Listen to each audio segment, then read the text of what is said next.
আজ 5ই সেপ্টেম্বর, শিক্ষক দিবস।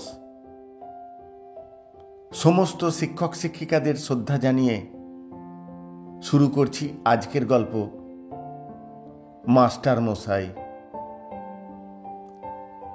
আনন্দনিকেতন প্রাথমিক বিদ্যালয়। মাস্টার মশাই প্রতিদিনের মতোই খাতার দিকে চেয়ে আপন মনে রোল কল করে চলেছেন। Roll number 1, roll number 2।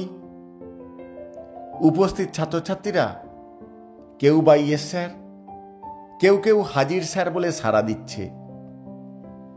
ব্যতিক্রম ঘটে গেল রোল নাম্বার 18-তে এসে।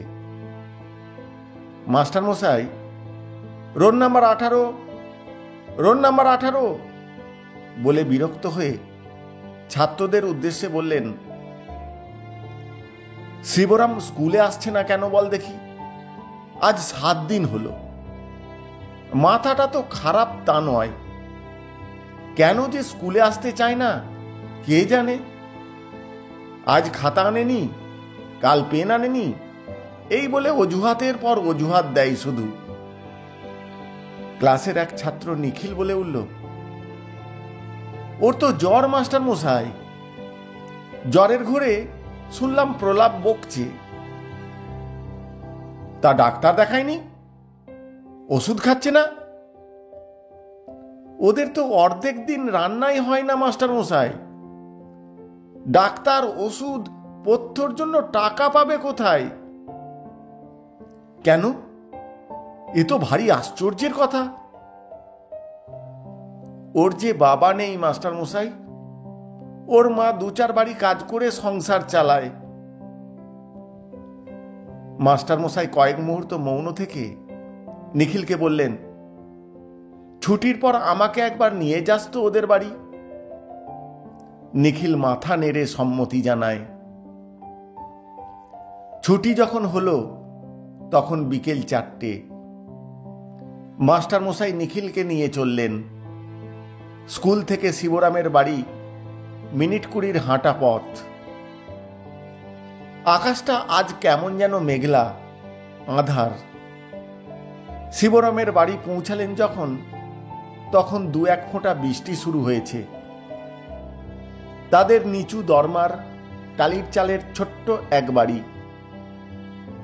বাইরে থেকে ডাকলেন, শিবরাম, শিবরাম।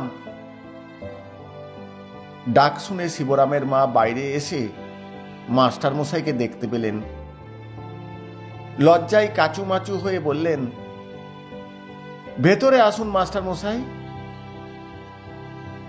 মাস্টার মশাই ঘরের ভিতরে ঢুকে দেখলেন একটা কেরোসিনের বাতি টিম টিম করে জ্বলছে। কয়েকটি বই খাতা ইতস্তত ছড়ানো। একটা তক্তপোষে পুরনো কাঁথা গায়ে শুয়ে আছে শিবরাম, প্রায় চেতনহীন। জলপটির সরঞ্জাম তার মাথার কাছেই। জ্বর কমাতে তার মা জলপটি দিচ্ছিল বোধ হয়। তার মাথায় স্নেহের হাত বোলাতে বোলাতে মাস্টার মশাই শিবরামের মার কাছে চিকিৎসার ব্যাপারে জানতে চাইলেন। তার মা সসংকোচে মৃদুস্বরে বললেন, কোথায় টাকা পাবো মাস্টার মশাই? ঠিক মতো খাবার জোটে না। ছেলেটার খাতা বই পেন জোগাড় করতে পারি না। আমি কাজে গেলে ঘরে বাইরের কাজ যে ওকেই করতে হয়, তাই রোজ স্কুলেও যেতে পারে না ছেলেটা। এসব দেখে শুনে মাস্টার মশাইয়ের মন কেমন যেন অস্থির, ভারাক্রান্ত হয়। ছলছল করে ওঠে চোখ দুটো। মাস্টার মশাই অনুভব করেন শিবরামের স্কুলে অনিয়মিত অমনোযোগের কারণ।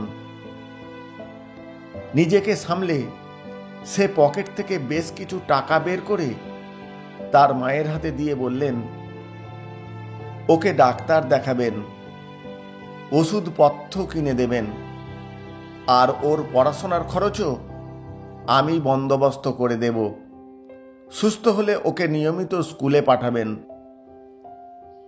মাস্টারমশাই যখন শিবরামের বাড়ি থেকে বেরোলেন তখন মেঘ কেটে গেছে, বৃষ্টি থেমে গেছে, সূর্য অস্ত গিয়ে ধীরে ধীরে অন্ধকার নেমে আসছে। মাস্টার মশাই আনমনে হেঁটে চলেছেন আলোর সন্ধানে। গল্প মাস্টার মশাই। কলমে সুরজিৎ রাজ্য সরকার। পাঠে শ্যাম সুন্দর পসারি। নমস্কার।